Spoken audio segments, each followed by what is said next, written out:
Thank you all for watching. This is an interview with one of the contributors for the 2025 anthology Midwest Fantasy Sampler. Right now, we're talking to Douglas Van Dyke Jr. His main series, The Earthren Stones, is where we get the story of the Somber Dwarf for the anthology. So, hi, Douglas. Hi, and Justin, thank you for having me. For the rest, thank you for watching this interview and the other ones related to it. Can't wait for this book to come out and see, also what the other authors in the Midwest here have written and introduce everyone to who doesn't know me to my fantasy world. So, the series that we linked to in the anthology and that's related to your short story, The Somber Dwarf, is the Earthren Stones series. If you want to tell people a little bit about that series and how it relates to your larger works, I know you said a lot of your works are all set in the same world and you have multiple series going on. So, what is this world of Dale Laurel like? Yeah. So Dale Laurel, I would describe it as kind of a classic fantasy. So if you imagine something that's close to like Tolkien's writing, or as you might imagine like a D&D campaign, that's very close to it. I mean, there are elves, there are dwarves. I do have certain specific takes on how I do the world and the plotting that also this series was a big one as far as being the doorway, opening that up for people. Uh, I do I do tell everyone that all my fantasy books are in the world of Dale Laurel, and even though there are different series and different character arcs, you'll find situations in which a character or an event might cross over to another series. So I wanted to always reward my fans with that. I think that's Um, always appreciated.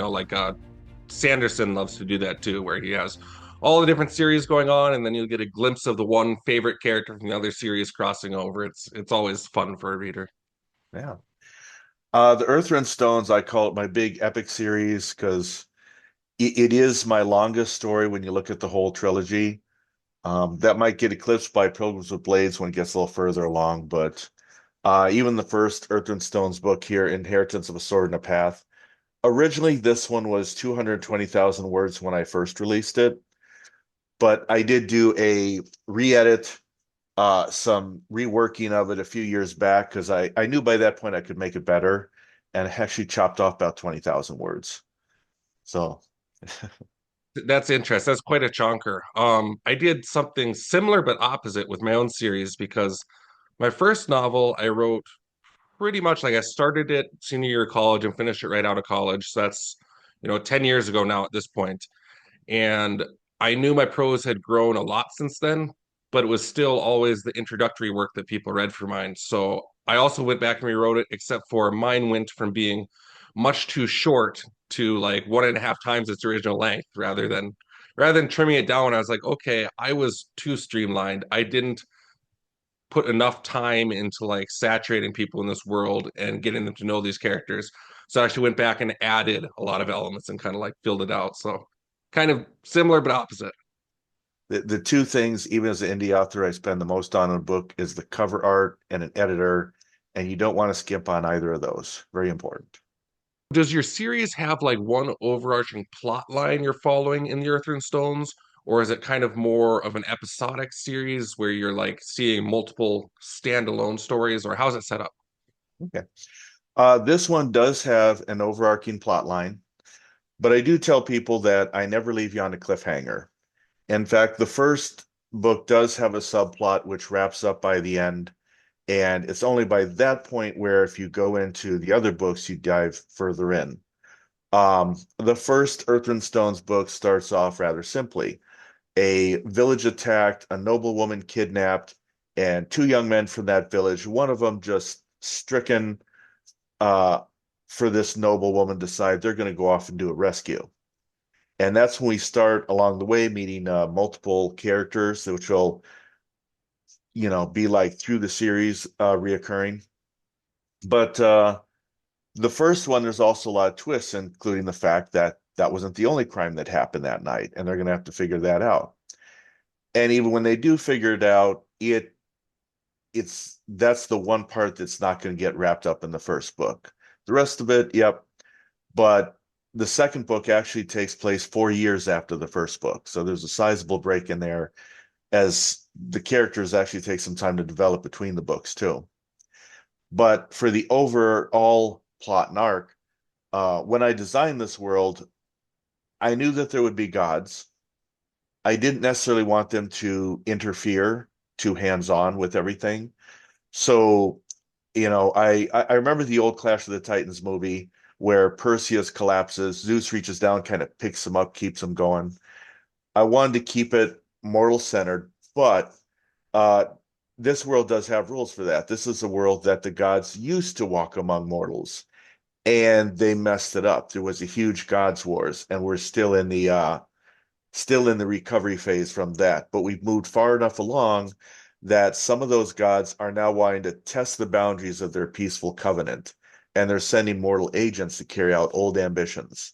So even though the first book has one story, it leads into books two and three where the I was going to say where the stakes become much higher as it goes along.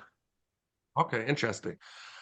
I have something, it's not like beat for beat or anything, but I have something slightly similar in my own series where we're also in an age when the gods are no longer involved, and there was a previous age when they were more involved. And the last project I worked on was an audio drama where I wrote about, okay, what about the age when the gods were involved? And so I gave myself a little leeway to explore the gods in this alternate format. And it was a lot of fun to be able to, have those separate ages that way. In your series or in your short story, The Somber Dwarf, there's three main characters that are either featured or mentioned: Salgor, Cat, and Treston. For people who enjoyed the story, are these characters that are like central to the Earth and Stone series, or are these kind of like side characters who are getting their, big chance to shine in the short story, or how do they fit into the series?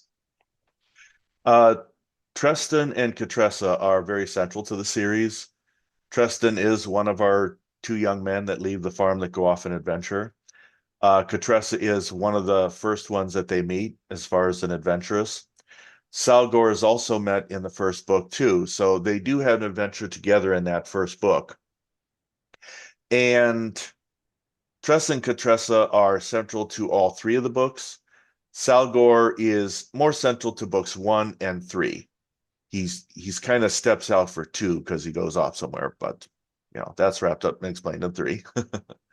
How does the Somber Dwarf fit in with that, like timeline wise? Is this before either the second or third books, or is this like after the main series, or what's the timeline for that? Yeah, this is set in place between books one and two.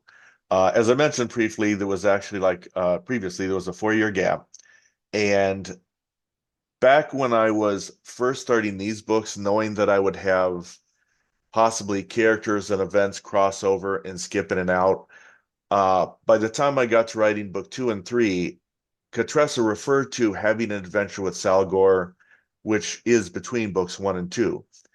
And up to this point, I'd never really written that adventure. I knew I'd get it in somewhere. And so, of course, this fantasy sampler was time for me to go back, revisit that, and go, all right, let's write the adventure those two had, kind of in between books one and two. It's cool that you're able to like fit it into your existing lore that way. That's really fun. Um, so next thing I was going to ask was, do you plan more books for this series or this world? But clearly you do. You mentioned you're working on your Pilgrim's Blade series. What is your favorite book that you've written so far? Like, what is the one where you're like, I think I really hit exactly what I was going for with this one? Okay. I think there's two of them that have been rated really high with viewers. I feel like The Widow Brigade was still my best writing. Yep. Now I've had some people disagreeing with me. There's two books I have in a Storm Age series. So it starts off with Apprentice Storm Age, and the sequel came out just last year, and some people are telling me that's my best work. I agree, I put a lot into it. But I really feel like Widow Brigade was something that was highly emotional even for me to write, and I still get people amazed at the story. Plus, it centers on what's essentially dwarven widows. And I get people think it's like that story came out of you. How did you write this story so well? Like, but yeah, dwarven women in general don't get enough books after them. It was their time. They really don't. Like, there's very few. Like, I think the Rings of Power, I think, delved into them a little bit, but oftentimes they're pretty much off screen or off page. So Do you have a character that you think is the best one you've created, or that you're like, I always enjoy it when I'm able to come back and work with this person? Hmm.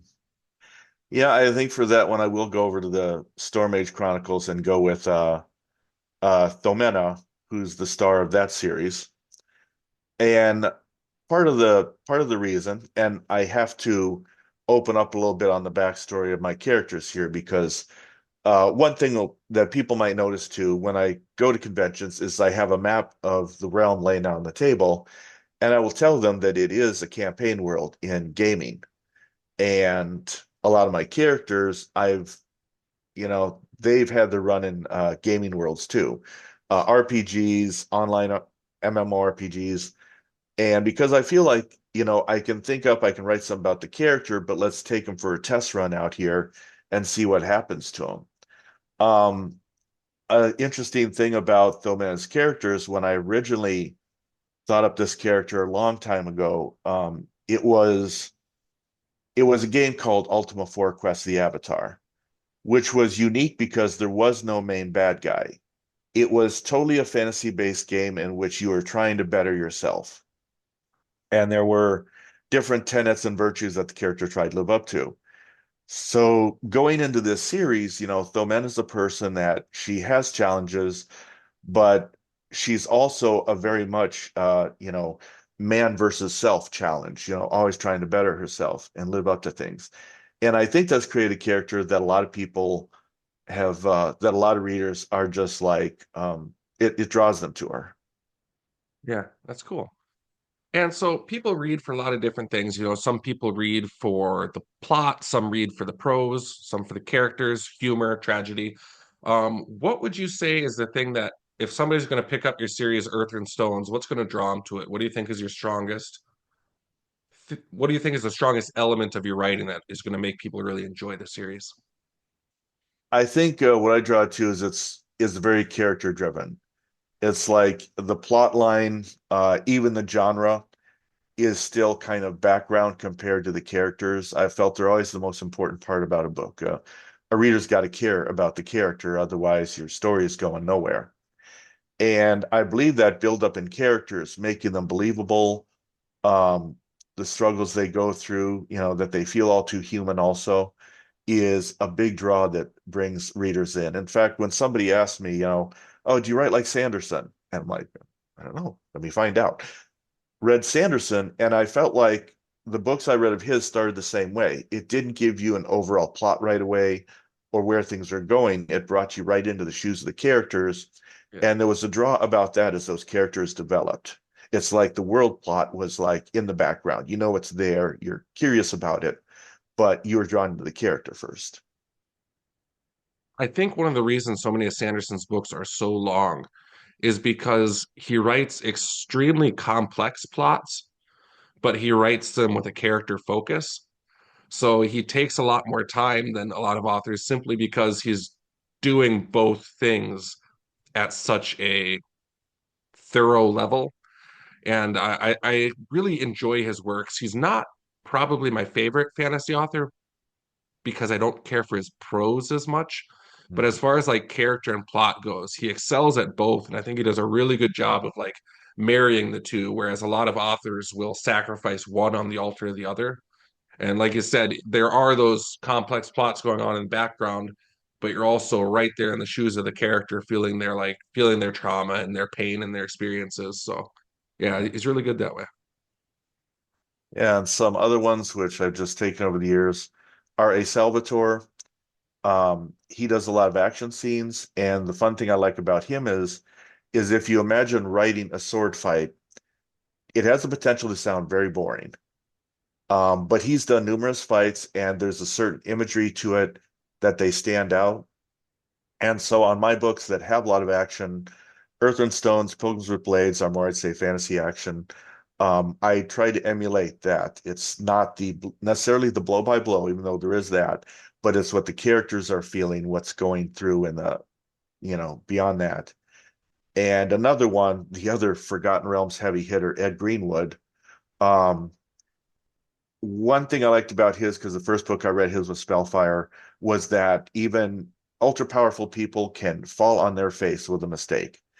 And there was almost a certain, I can't say the book was humorous, but there was almost certain humor that legendary characters could make a mistake, could mess up. Um, Smaller characters do get lucky, and there's a certain unpredictability in there that I also like to add in. Okay, interesting. And so your writing is fairly different from a lot of fantasy I'm familiar with. You have these settings that are where you have like adventurers as a thing unto themselves. There are people who what they do is they venture forth on adventures, and you have the traditional tavern settings and like healing potions and drafts. It almost feels like items in an inventory. And I called your writing TTRPG yesterday, and you corrected me, and you're like, it's not really that. But I'm trying to think of a better way to describe that style, and it's kind of the aesthetic of a D&D world or a lot of these other similar worlds where you have like classes and archetypes and you have the rogue and the mage and the different things like that. Where would you say that that inspiration comes from? Because it's obviously extremely established in mainstream fantasy. Like there's a lot of worlds around that, and there's a huge portion of like the fan base and the nerd culture that's built around all that, but it's not my familiarity. So where does that aspect of it come in, and what drew you to that? Let's see. I think because I liked the gaming aspect so much, Dungeons and Dragons, Pathfinder, there's a few others, smaller ones that I tried. In fact, if you were to look at my characters behind the scenes, the under the hood of my world, it's a bit more of a hodgepodge because of different things that I've tried. Um, when I think of lit RPG, I think about you might sometimes be directly Excuse me, I meant exposed lit to the, RPG. I said oh yeah. TTRPG. My bad. But yeah. Oh yeah. Yeah, lit RPG, I believe, kind of plays it where you see the characters, you kind of see the numbers.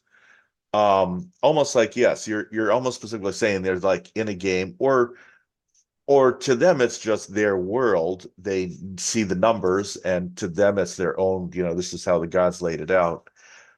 In mine, it's a lot of things there that are classic, that are close to D&D because, these are gaming characters. Even my first character notes look like a RPG character sheet, because that's just kind of like how I thought about it, equipment, and that. And I had to go down later on and do more, a bit more on their mannerisms, emotions, how they relate to other characters, and expanded.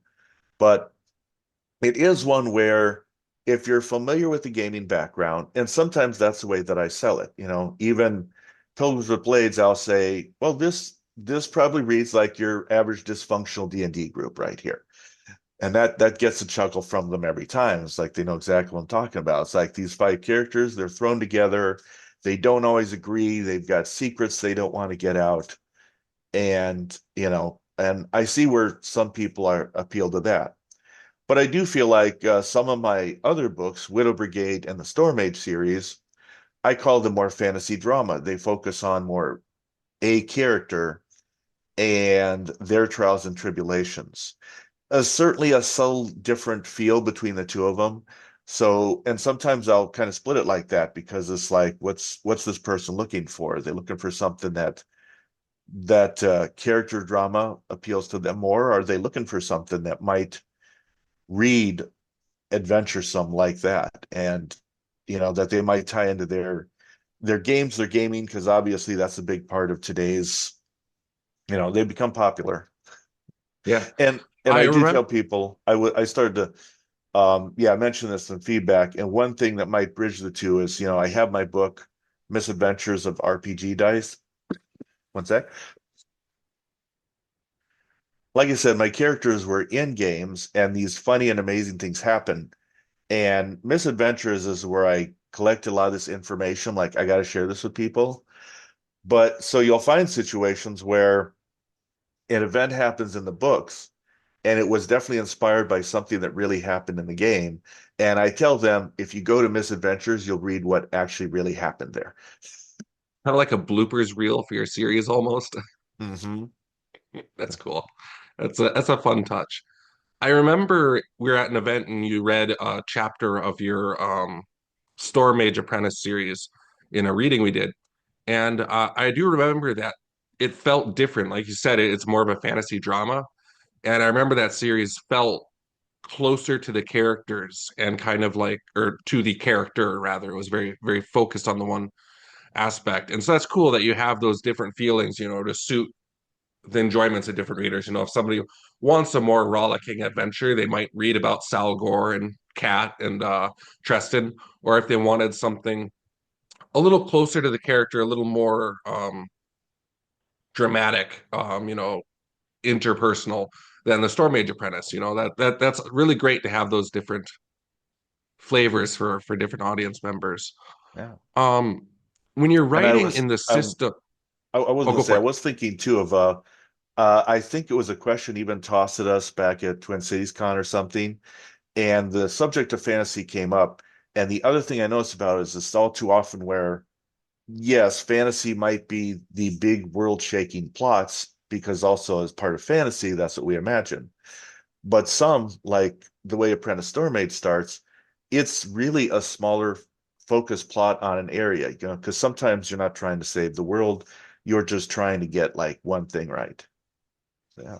Yeah, I mean, if you've got a million stories going on in a world, 999,999 of them are going to be about Bob and Rachel trying to put food on the table and care for their family, dealing with their Mhm. local little issues in their town. So I think that epic fantasy does oftentimes dismiss small scale too readily. Like a lot of the fantasy stories that I enjoy most are localized.